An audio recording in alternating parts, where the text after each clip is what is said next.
Hello, I'm Logan Christopher from Superman Herbs. In this video, I'm going to show you how to put together a very simple miso soup that helps to nourish Jing. Now, if you haven't heard the term Jing before, it's one of the three treasures in Chinese medicine. It's really that foundational energy, your primal essence. Very important to keep strong if you want to live a long time and live healthy throughout that time. So, I only have a few ingredients here. There's definitely lots of room for experimentation within this. What I'm starting with is bone broth. This is homemade bone broth I made the other day. Just got some grass-fed beef bones, put them in a pot, boiled it together, threw in some vegetables in there, kept it going for a while, and you have a very good starting base. Here's a cool thing. This tastes really good. You can make miso soup with just water. Sometimes you can buy those store-bought chicken or vegetable stock, but if you get something like a quality beef or bone broth, you can use other types of bones as well. It's going to taste really good, so it makes for a strong, rich base for everything else we're doing here. Now you probably saw there's some fat on the top. That's a good thing. That's some good quality fats that we want. So that's going to be the base. I'm going to turn this on and get it going. So, miso soup, you need some miso. You can easily buy this at the store. This is one brand I've used before. There's quite a few. Just make sure you get a refrigerated one that's unpasteurized.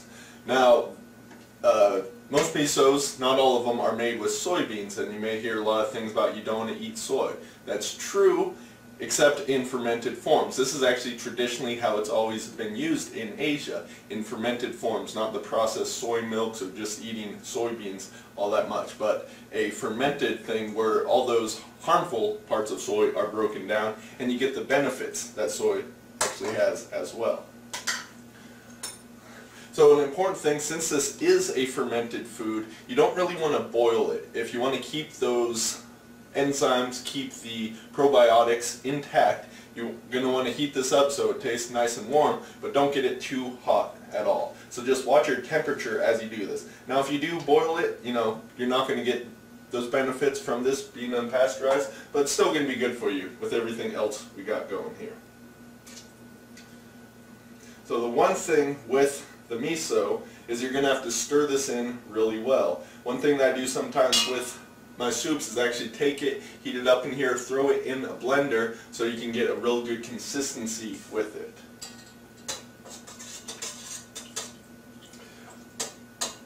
So miso soup has a lot of benefits to it. It helps to detoxify the body. We talked about the probiotic qualities.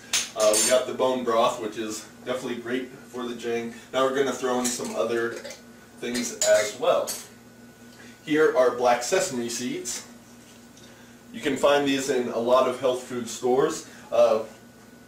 Black is a significant color in Chinese medicine. It's going to signify things that tend to be good for the Jing. So in Chinese medicine, black sesame seeds are actually considered a tonic herb by themselves. The word herb is quite general because there can be animal things, roots, seeds. It's not just herbs as many people may think of flying parts. So I'm going to put just a couple of spoonfuls in there.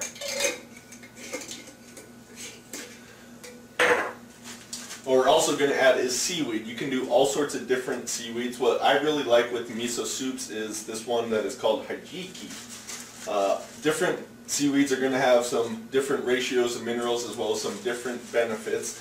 This one just tastes good. It's not super thick. If I'm using a different one, like say nori or big dulse flakes, that's a great thing to blend into your miso because then you'll get a creamier, richer consistency without these huge flakes of seaweeds, which some people may not find good.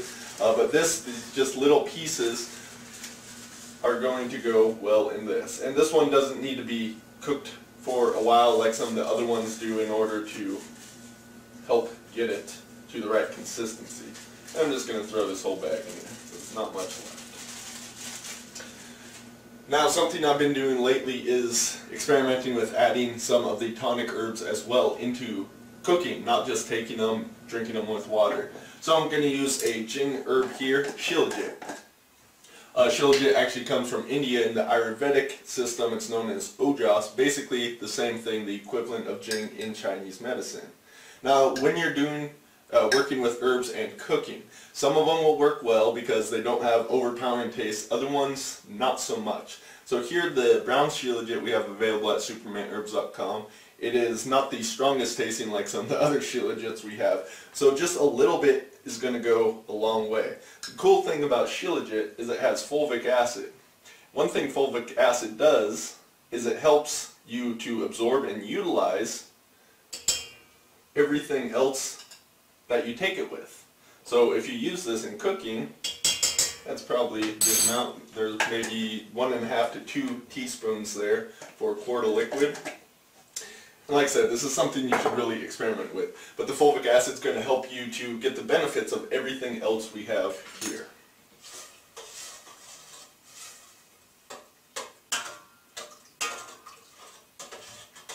So, I'm not going to wait for the water to get warmed up here.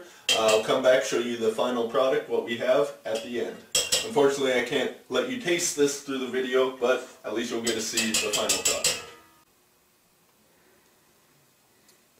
You can see the dark color minus the light reflection we got going here. That's the seaweed, the darkness of the miso soup by itself with the bone broth, also the sesame seeds.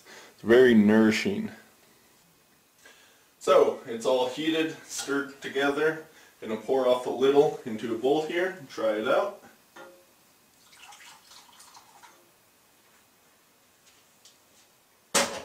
This goes great with a lot of other meals just because it's miso soup, and from Asia doesn't mean it has to be done with Asian meals, so it definitely goes well with that.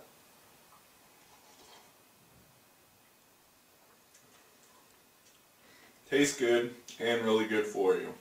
So I'll have this whole recipe below. Be sure to check out Superman Herbs for more recipes, information, and of course to pick up our great herbs.